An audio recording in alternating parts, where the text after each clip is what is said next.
And yet the nation is forced to watch the sham impeachment of the one president who successfully put China on notice. Well, joining me now is a close confidant and trusted advisor of President Trump, Mayor Rudy Giuliani. Mr. Mayor, great to have you on the program. How are you, Grant? Good to see you. Well, it's good to see you, sir. You and the president, President Trump, that is, warned about Joe Biden and his ties to China. We're seeing it unfold right before our eyes, sir. Yeah, I mean, you look at the executive orders in the first couple of weeks, and he wasn't going to do America first. He quite clearly is doing China first. I mean, the Chinese are the big winners in the first 2 weeks of this administration. It's really very unseemly when you consider how much money the Biden family has gotten from China over the years, that he is so blatantly helping China. I put out a podcast today called CCP Goal, and that is to defeat the U.S. by 2049. That's exactly the words of Xi Jinping at the Party Congress. He set 2049 as the goal to surpass the United States as the leading nation in the world. And here we are ignoring that threat and favoring China with, I mean, actually with money. You look at the Paris Climate Accord, it's going to save China, trillions of dollars that it's going to cost us. Yeah. It's a shame he appears to be getting help from the White House now with Joe Biden there, clearly. Which brings us to the impeachment. This giant sham, we always talk about Democrats operating on emotions. Their whole case seems to be that destruction and violence occurred, but we all knew that happened. There's been no mention, really, or any proof that President Trump had anything to do with it. What do you think of the Democrats' case so far? I think their case is a pathetic appeal to emotions and hoping that people are stupid.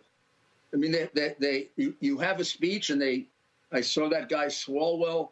The words in the speech are perfectly normal, and he treats them like they're words of incitement. No one was incited by it. The difficulties at the Congress started half hour before the president even ended his speech. So he couldn't have possibly incited anyone. They were in the Congress already. And then, of course, he ended the speech by telling them to be peaceful. And then they said, well, he didn't really mean it. Well, I mean, that means you can't win. If he had said, don't be peaceful, he'd have been guilty. And if he says peaceful, he's guilty. It's because they're unfair. Yeah. They've been unfair. Clearly for 5 unfair.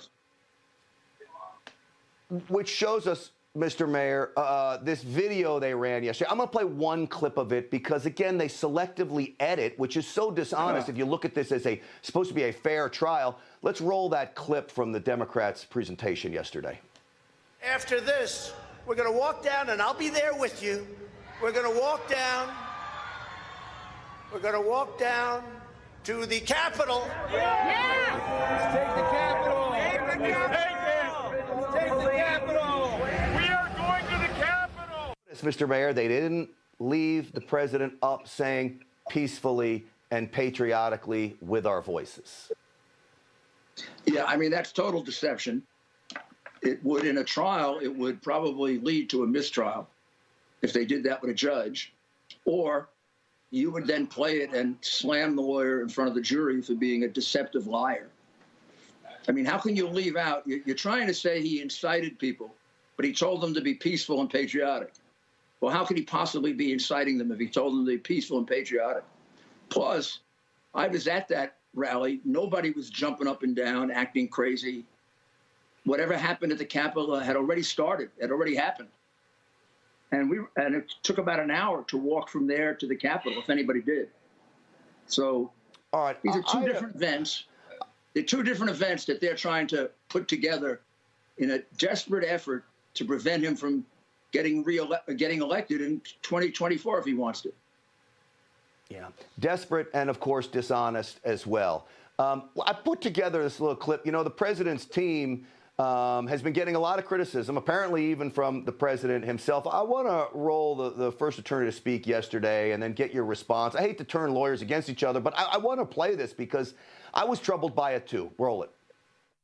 The House managers who spoke earlier were brilliant. I loved listening to them.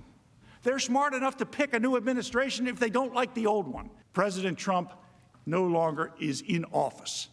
He was removed by the voters. So, Mr. Mayor, that's Bruce Castor. What in the world is he talking about there? I mean, it's so disappointing for me to see that. And that's the guy defending my guy, President Trump. I don't know what he was thinking about. Lawyers make mistakes. Maybe nobody had told him what side of the case he was on before he came in. He might have been a little confused about it. But it was fundamental errors that, I mean, I can't explain it. And just have to chalk it up to a bad day, I guess. Well, Mr. Mayor, it's great having you on the program. And Thank you. I told you before, I want to thank you for all you did during this time leading up to today included. You and the entire team, God bless you, sir, and I appreciate you coming on the program. Thank you, Grant. God bless you, too. Hi, Emma Reckenberg here. If you like this video, there's a whole lot more to see on Newsmax TV. You can watch for free right here on our YouTube live stream and be the first one here each time our experts break down real news. Just hit that subscribe button, ring the bell icon, and stay with us on America's fastest growing cable news channel, Newsmax TV.